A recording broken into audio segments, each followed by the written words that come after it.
Chapter 20. Culmination. Today was finally the day. After nearly a decade of proposals, studies, inspections, meetings, and red tape, the waste treatment plant was finally ready to be opened.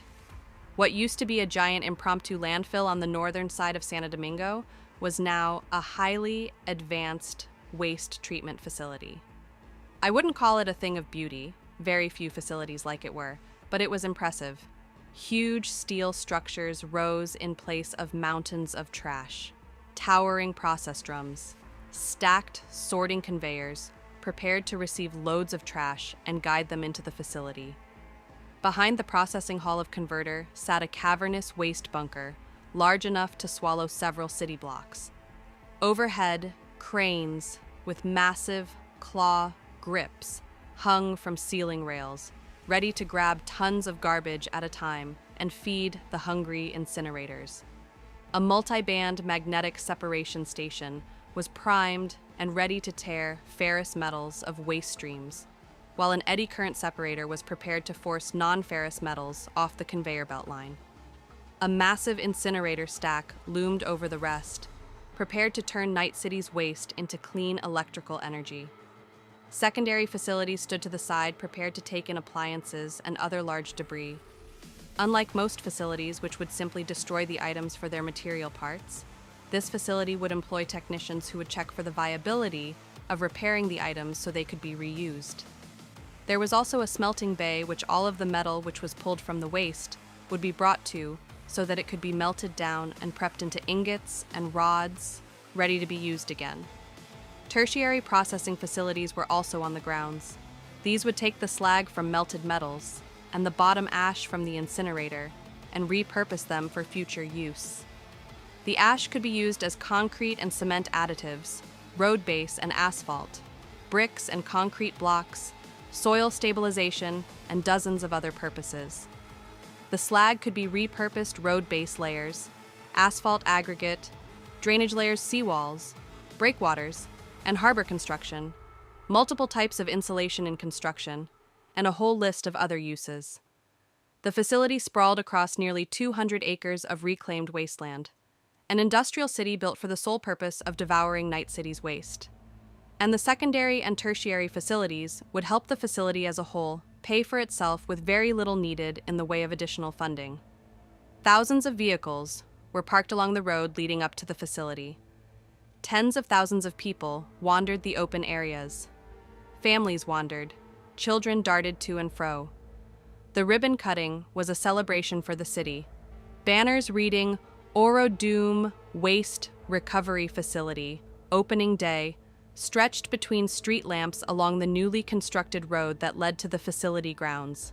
Hundreds of food and hobby vendors lined the area. Barkers, invited or not, shouted at passers-by to entice them to pursue and purchase their wares. Fairground games checkered the space for people to enjoy themselves. The smell of food wafted through the air from dozens of food stalls, trucks, and impromptu barbecue setups. Corpos and local business representatives had stalls and displays up as well. Arasaka even had a hiring booth to allow people to put in applications for their new waste pickup division. David had displays set up around the grounds to show future plans for the area north of the city, as well as Santo Domingo. There were displays showing new parks, communal farms, and a new civic center for events. The atmosphere was wonderful. Joy, excitement, anticipation. It was a day for expectation and hope for the future, and Night City's citizens were taking full advantage of it. The energy was palpable, and I was loving it. Alan sat next to me at my booth, where I was selling MIA merchandise. He leaned over and smirked at me as people swarmed through the booth and lined up for autographs and pictures. You know, you're not doing too bad for someone who had started off just wanting to have a garage to work in. I smirked playfully at him. Yeah, well, things escalated. I turned my attention back to a teenager with green eyes and short black hair who had fashioned an outfit to look like Triana's from my time in the Dragon Age universe. I smiled wide at her. "Oh, That's a wonderful replica of Triana's dress for her 16th birthday celebration. Thank you, she exclaimed as she gave a little twirl to show the dress off. It's my 16th birthday today, and when I learned that the event was happening today, I was determined to wear the same dress. Triana is my favorite of the fated. An excited gasp escaped me as I leaned forward. If that's the case, do you remember what Merida gave Triana for her 16th birthday? The girl nodded. She gave Triana a hairpin that she'd made herself. It was a tree with the roots that acted as the clip. I smiled wide. Beneath the table, I used my stone manipulation to pull all the right combinations of minerals together to create a perfect replica of the hairpin. That's right. And as it just so happens, I have a prototype pin that I've been working on as a jewelry series based on the pieces found in the MIA stories. Why don't you try this one on? I pulled the completed pin out from under the table and offered it up to the girl. Her smile brightened, her smile threatening to overtake her face as she took the pin. She admired it for several moments, looking over every detail. It's perfect! Try it on! I insisted as I waved her on. She nodded and carefully set the pin into her hair, completing the outfit. I clapped excitedly for her. Oh, that's perfect! You should definitely keep it. The girl gasped as she stared at me in amazement. Are you sure? I can't pay for it or anything. I saved all my money up just to get some merch today. I grinned wide and nodded. It's a birthday present from me to you. You deserve it for making that amazing dress. The girl squealed with delight. As she continued to celebrate the gift, a member from the event came by and poked his head into the booth tent. Miss Oradoom, they're getting ready for the ribbon cutting. I'll be right there, I replied as I stood up. I took over the monitors around my booth to capture my face live. Hey everyone, the ribbon cutting is about to begin, so I have to get over there. You're welcome to stay here in line or come witness the ceremony. Alan stayed at the booth to help people with purchases while I got up and began to make my way over to the main facility gates where the trucks would enter through. A large crowd had already formed, and there was a buzz of excitement as people started to notice the officiants grouping up at the gate. Fox, David, and Jessica were all there already, along with several dozen recently elected local politicians, as well as the plant manager, individual facility managers, and some additional representatives from Arasaka. As I approached the group and started shaking hands with the facility managers and other politicians, David approached me, his expression telling me that he had been waiting. One would think we wouldn't need to send for you, he sighed as he looked down at me. I waved a playfully dismissive hand. I lost track of time. There was a girl who was celebrating her birthday today that I made something for. His expression made it clear that he didn't really believe anything like that stopped my ability to manage my time. In any case, we're ready to get started. Yes, I nodded. Speeches and pictures. I know the drill. He looked at me as if he wanted to grumble, then shifted his expression into happy mode, clapped his hands, and barked about getting started. After a minute or so of getting the crowd to quiet down and everyone was in their places, he was ready to put on a show.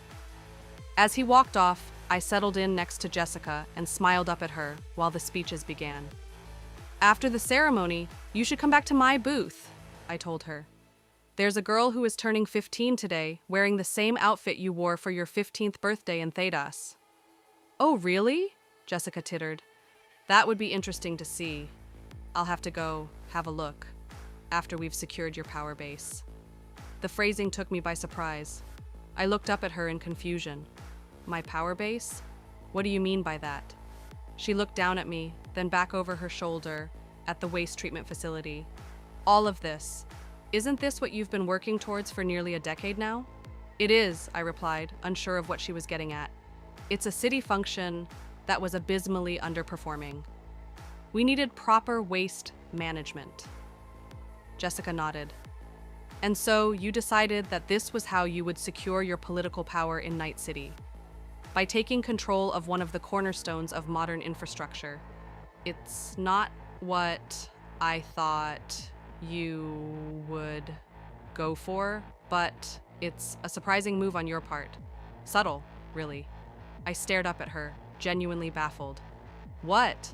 That's not what all this was for. I'm not doing any of this for control or power.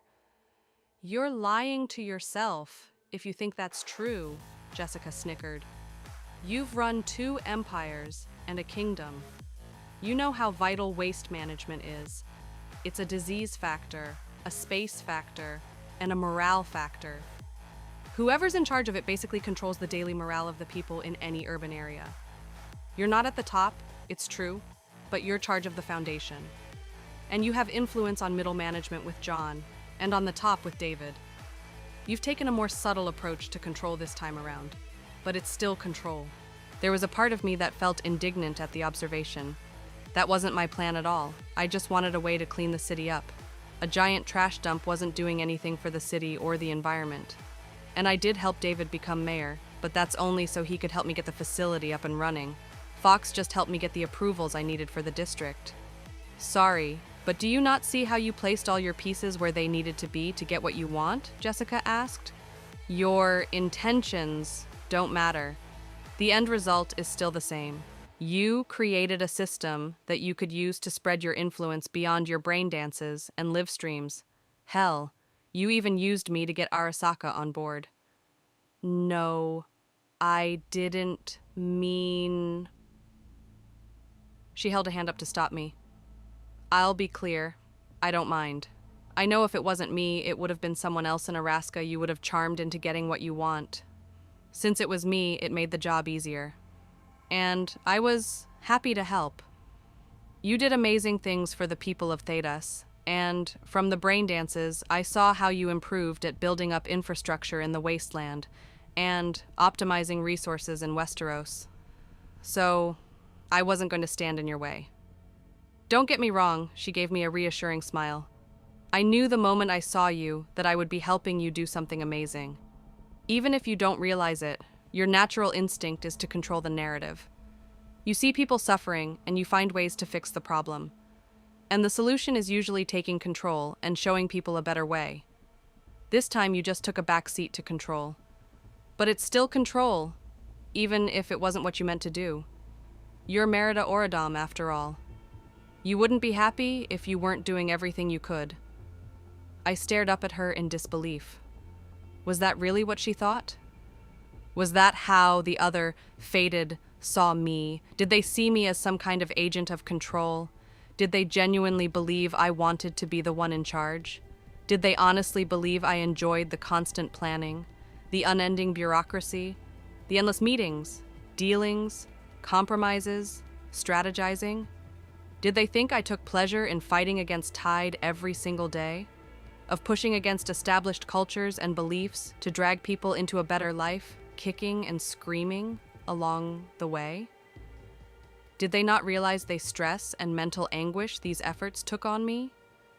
Did none of them see past the smile and positive attitude I put on for people so they could believe in my vision? Then it hit me. Only one person had actually seen past the facade. Only one of them had called me on it. I looked away from Jessica and over to David, who was finishing up his speech. He knew. He had called me on it. He understood what I was going through. He had witnessed it the entire time in the wasteland. In Westeros, he had backed my every play until I accidentally betrayed him. And here in Night City, he had taken it on himself to place himself into a similar role, and took over the spotlight in politics for me. He turned and motioned toward me. Let's all hear from the person who made this all possible real quick before we cut the ribbon. Let's hear a round of applause for Merida Orodom. I didn't even realize the shift from indignant melancholy to the bright, happy individual I had to be in public.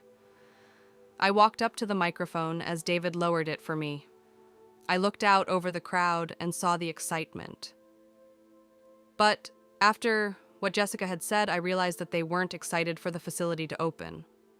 Or at least, not primarily. They were excited to see me. But were they excited to see me because I was a celebrity? Or were they happy to see a leader giving them something she'd promised to give them years ago? "Thank you all for coming out today," I began, to the crowd's roar. "It's been a long road to get to this point. We've slogged through corruption, more red tape than any of us could have imagined, and a few obstacles that we never could have anticipated. But we've worked together to prove that by working together, that by showing that we want the best for ourselves and our community, we can make anything happen." As the crowd applauded, Fox walked the gate with an oversized pair of scissors. I walked over to join him and took the scissors. "It is my pleasure to declare that the Oradam Waste Reclamation Facility is officially open," I announced as I cut the ribbon. I watched the red halves of the ribbon flutter down the way my spirits were falling after my discussion with Jessica, but kept up the happy facade. "Let's get the city clean!" The crowd cheered as the gates opened. Down the road, garbage trucks, which had already picked up full loads earlier in the morning and were parked further away, started their engines. They drove toward the facility like a parade. Their sides bore the Arasaka logo, along with hiring information for the new garbage pickup division. The drivers and their runners threw out candy for the children. It was only 30 trucks, but the crowd treated it like an unprecedented event. The trucks made their deliveries, and the festivities continued for a few more hours. I returned to my booth and gave several interviews about the facility. Jessica met the girl who had dressed up and offered her a small scholarship from Arasaka. While I kept up the happy facade, Jessica's words weighed heavily on me. I decided that I would need to take some time and see what the others thought about what she said.